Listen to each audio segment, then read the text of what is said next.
In 1952, there was an intelligence analysis of the maneuvers of these things, as seen by radar, triangulation, radar photographs, and in 53, the Central Intelligence Agency and the Air Force had a special panel of scientists meet at the Pentagon to tell them what to do. And after they got through, this group said, you don't have proof that these things exist, not scientific proof, but you have a very strong circumstantial case. We suggest you quadruple the investigation, set up special observation posts, in the meantime, release everything you've got to the American people. Now, you've got 4 documents there that they've been sitting on all this time. Now, and they have been spending a lot of money investigating flying saucers. If they don't exist, why the money? Why did the intelligence teams rush out every time there's a sighting? Now then, you have mentioned 4 documents that you claim exist. We've heard in the past that you have claimed that these documents existed. We've seen your literature in which you talk about the existence of those documents. So we spoke with the Air Technical Intelligence Center at the Pentagon earlier this week, and this is what we were told officially by them. 3 of the 4 documents Major Keyhoe refers to simply do not exist. The 4th document does exist. You can have a copy of it, Mr. Wallace, and you can see that it doesn't say what Major Keyhoe claims it says. We have a copy of it, and I quote to you from the copy. The Air Force document says just this. The panel recommends that the national security agencies take immediate steps to strip the UFOs of the special status they have been given and the aura of mystery they have unfortunately acquired. We suggest an integrated program designed to reassure the public of the total lack of evidence of inimical forces behind the phenomena. And again, as I point out, Secretary Horner says it simply ain't so. Now, why? The point really at issue here, it would seem, Major Keyhoe, is this. Why do you believe that the Air Force says that nothing is going on? Why do you believe that it's a fairly serious charge that I know you make. It is. You make the charge that the United States government is withholding from the people of the United States certain very important information. Why? What would their motive be for withholding that kind of information from us? Well, I'll answer that, but I would also like to show you some proof that they are withholding it.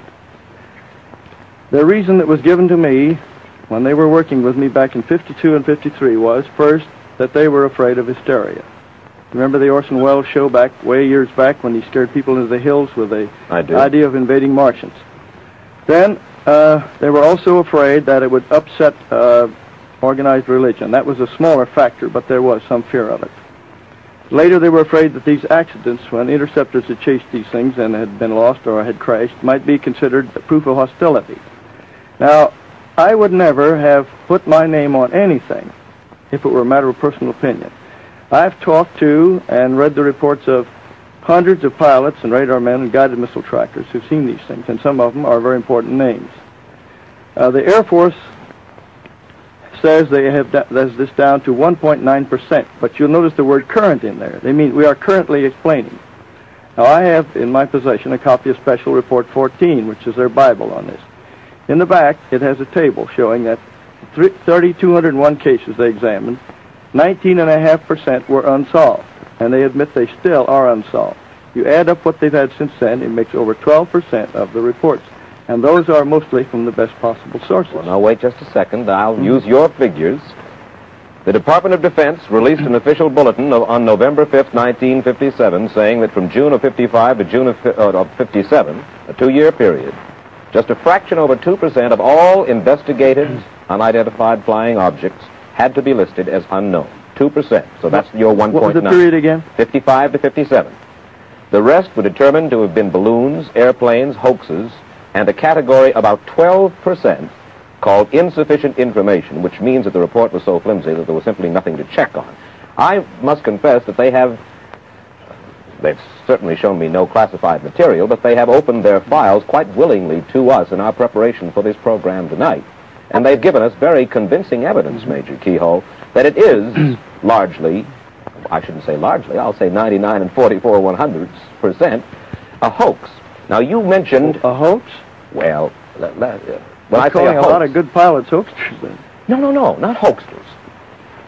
I thank you for correcting me, not just a hoax, but let's say misinformation or sightings of objects which seem to be one thing but are in fact another. I'm glad that you corrected me about hoax, because it was by no means that much a hoax. But you mentioned a Dr. Donald Menzel, who's a professor of astrophysics at Harvard before. Now, I think you will agree that he's one of the world's most distinguished astrophysicists. Is that not so? I think there are others who are equally capable, but do not agree with him. He is one of the world's most distinguished astrophysicists, though I think we can agree on that. In any case, he stresses, you see, that pilots are not expert observers, that they, as well as others, can see flying saucers when it's only, to quote him, the wrapper off somebody's lunch blowing around in the air, end quote. But again, let's come back to the point, the most important point, Major Keyhoe, and that is why will the Air Force, why will the United States government withhold information from United States citizens? For what reason? Because they're treating them like children, the way they did with the H-bomb at first, and the way they've been doing with other things. Now, I'm not attacking the United States Air Force. I'm attacking a small group in there that has been persistently keeping this from the public, just as they've kept other things. For a long time, you couldn't even mention the idea that we could be hit by missiles from submarines from the Gulf and from both coasts very easily. I knew that years and years ago and tried to get it out, and at the time was discouraged about it. Now, you mentioned this denial of these documents. Now, I'd like to tell you something that happened on the Armstrong Circle Theater. I had requested that those points be in the script, and I was discouraged from it at first by their writer. Then later, some of our Board of Governors insisted that we have those points included. So I said, either I don't go on or we have those in there. So I said, all right. So the script was completely rewritten.